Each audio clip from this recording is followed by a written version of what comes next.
empathy for all things living and anthropomorphical. I think I spelled that right. Because it's not in the dictionary. We start at the beginning of time, as we know it. Do you want me to read this out?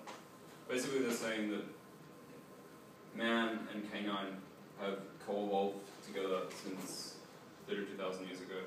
This is in National Geographic just the other day.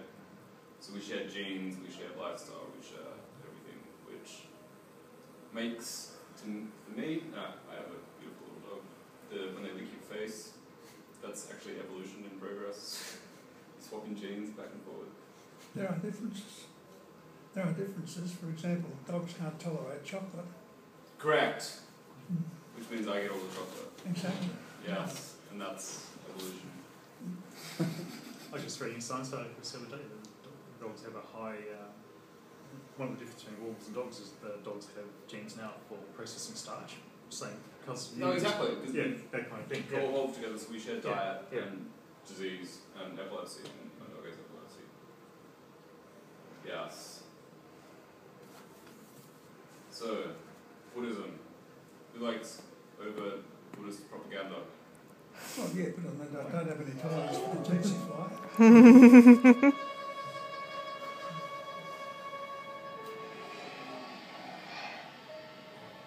So these are the companions. So the characters in Avatar: The Last Airbender getting their own little episode. Only goes for 3 minutes.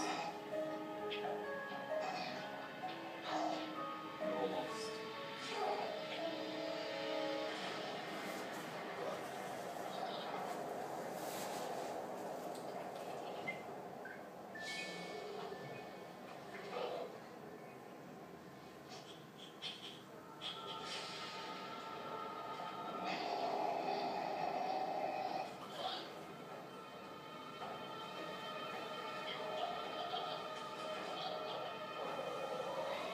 That's the fur of the flying person.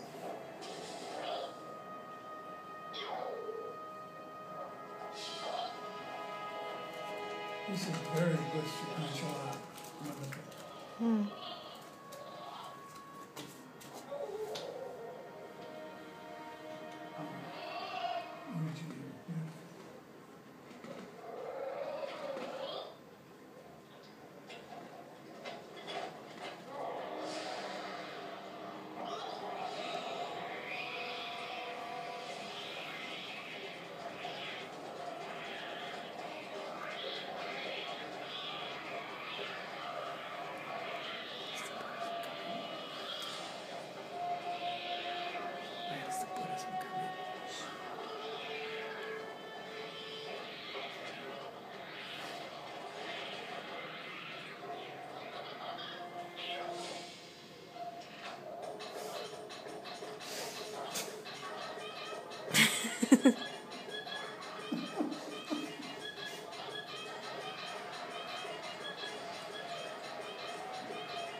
footprint of a flying bison.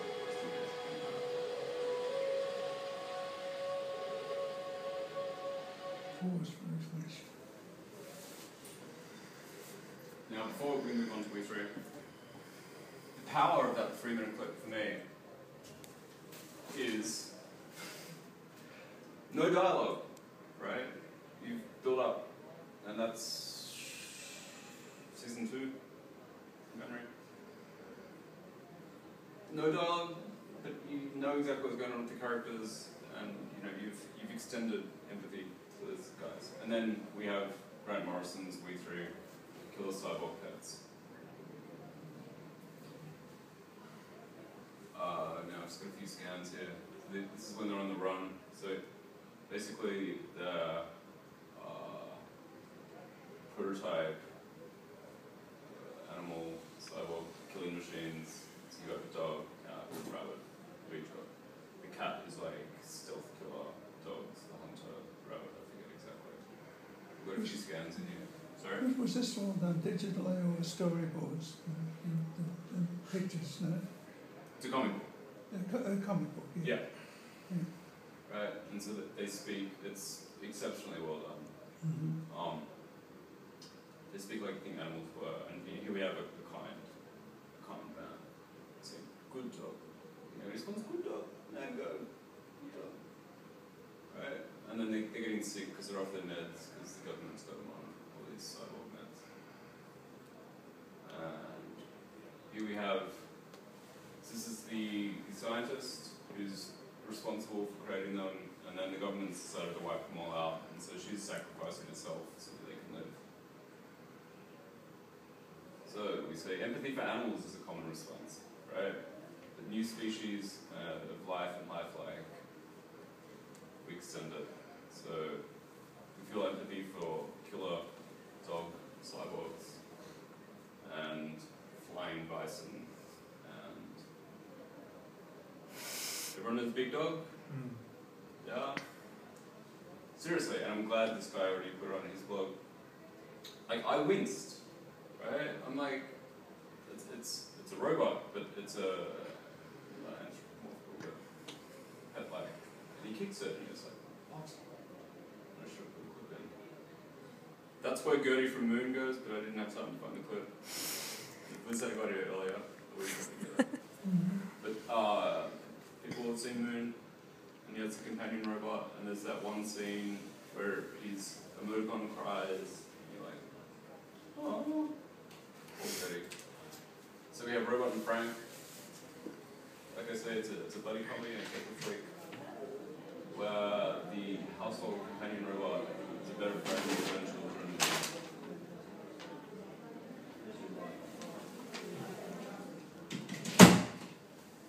And this is the robot speaking. This is Frank.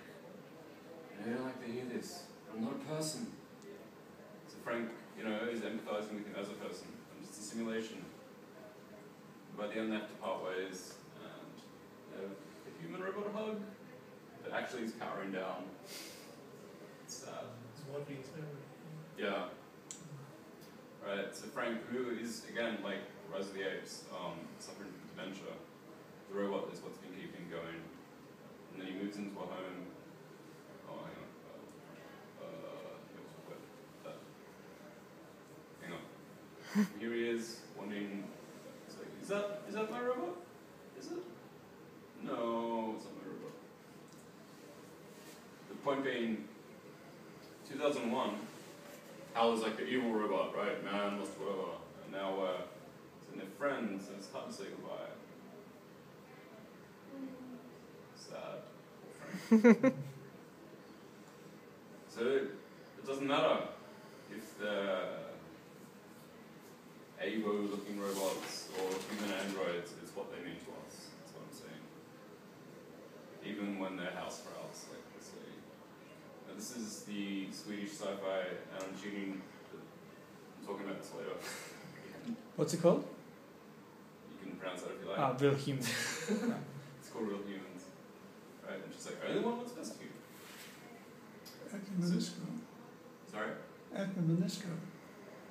Very good. So here we have the. Do you dutiful daughter who wants her aging father to look after, and she gets him the robot, and he just wants lasagna. It's like, no, it's not good for you. Yes, okay, I'll take your programming for lasagna once a week. Right, now humans are gonna human. Even with a superpowered, hyper-intelligent house prowl who later saves your lives, but androids have feelings too. Here we have the self-harming robot, android. Not a nice way to say it. Here we go, I said it nicely. So he's an android whose OS has been hacked for super sexy times. Right? It's all very Asimov, and they... Is this the same show? Yes, we're still on Real Humans here. Right? And he develops feelings in Spurned. Now, again, I don't want to get too deep into this, but it really does explore all the aspects of man and a lifelike client species / slave bot who then rebel. So here we have we have to save the sun. It's a Fringe reference. This is much better. So this guy's died in a lake, a lot like Fringe, right? Being brought back from the dead, saved, and upgraded. So here he's been fitted with the E-brain, and here, well, you'll see. Does that show up? Where do the lights? So the general androids have a little firewire plug, a USB port in the back of the neck. This guy's been literally hacked up to stay alive, and it is the literal bleeding edge of the future. It's just a big chunk of meat inside of him where he plugs in a USB port. So he can die and then just plug himself back in and be reborn. But he has issues. So he's saying that, and his robot girlfriend is saying all humans are equal. Where are we here? Yes. So they've worked on a solution for eternal life. And this is a robot. A disk drive. What is that disk drive? Full of digital clones. It's got all the personalities on a portable hard drive. Right? So where the show gets really interesting, it starts off transhuman and gets increasingly post-human. Right? And you get a little book. How will like your clone be? Now this, Leonard was the guy who wanted lasagna. Right? Spoiler, he dies. But he's here on a little disc. And yes, the future belongs to the living dead. Or something. So the title of the show is actually Real Humans. They're robot racists, basically, saying humans first, right? Down with robots. So we've got this agent provocateur says, she's a cop, and she's like, screw the humans, screw the robot huggers, they're hostile. But, so these are our rebels, are they? Go back. They're in the crowd, here it is. That's the guy ranting. Right, so they go to blow up a giant robot factory, make this statement. Never trust the humans. Right? Yeah?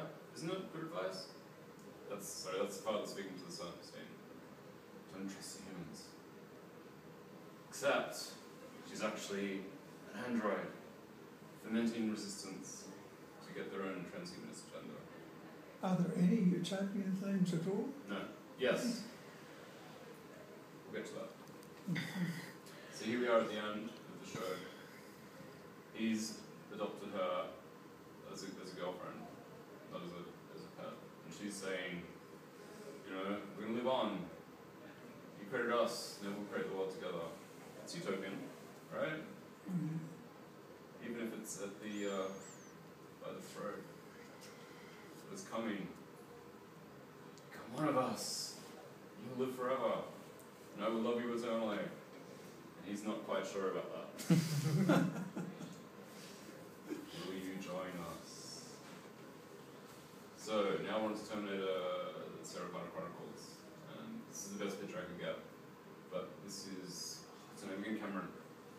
Cameron in the chess comp looking back at all the different forms of robots over time. Right? So Sarah Connor just is always hating on robots, but the show itself is a fantastic exploration of man-machine coevolution. And you've got Shirley Manson in the show, right? It's all about season 2. So she is a beyond good and evil supervillain sent back through time to prevent the war between man and machines by building a better Skynet to fight Skynet and form a team. Here she is. That's actually the Terminator. She's just taking him out casually with her liquid metal powers. Now, will you join us is a recurring theme throughout season 2. Now this poorly cut screenshot is the robot, the liquid metal, and it's ambiguous, but if you think that it's Shirley Manson in the future timeline saying no, they're not ready to join the humans. But it seems to be John Connor asking them to join, right? In the final episode, we have this guy, and this is what he says: I'm supposed to ask you, will you join us? Right? And Cameron says no. And then she kills herself. But anyway, whatever. So Catherine Weaver is Shirley Manson, and that guy is her tame FBI agent minion. Oh, that's terrible. Okay, what we have here is the end of it, where that's John Connor, and that's Shirley Manson, and they've done the whole naked time travel thing, but back to the future timeline, right? I can't recommend the show enough. And then it got cancelled.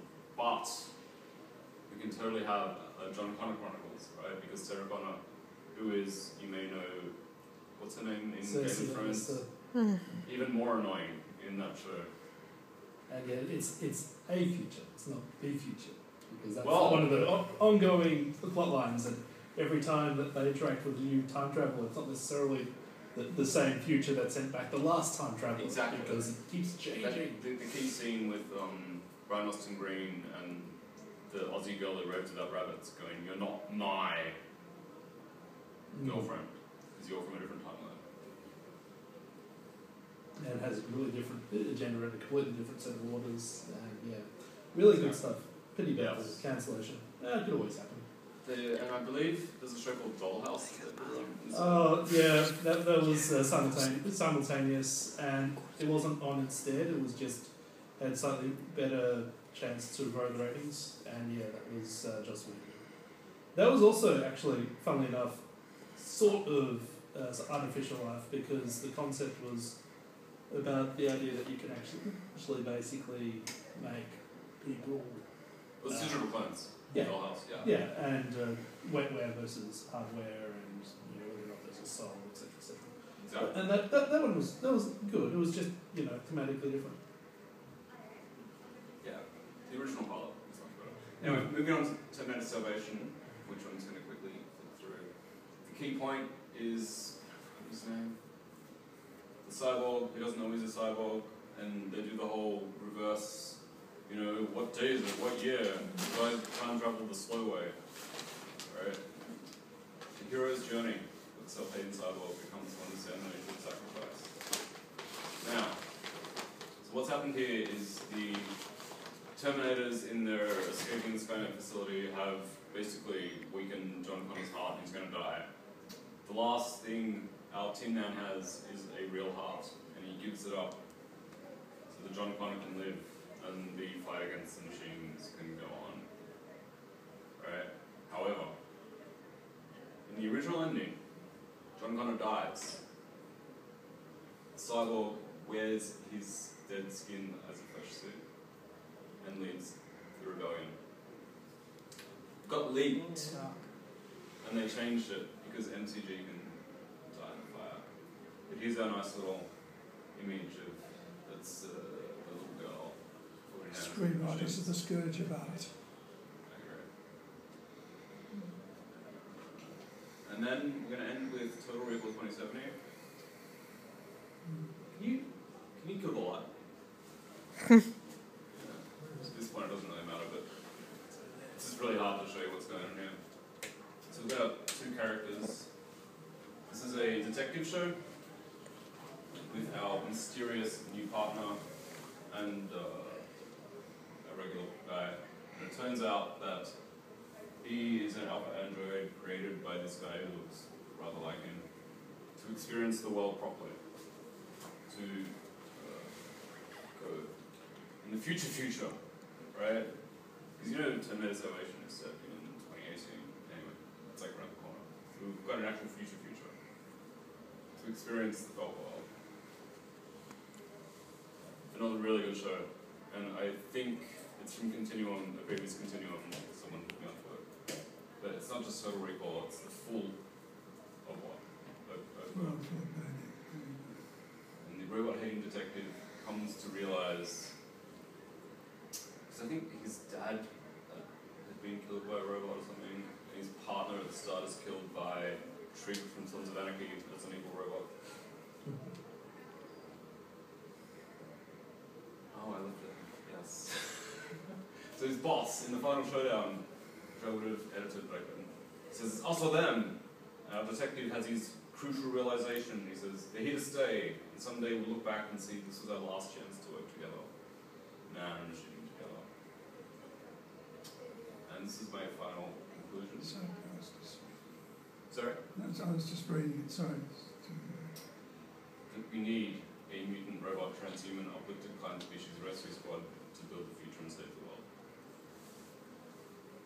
And who doesn't want? Again, if you were here, I would have got a picture of Tachikoma. Tachikomas from Ghost in the Shell. Yeah, they're awesome. And we have a song. It's very loud.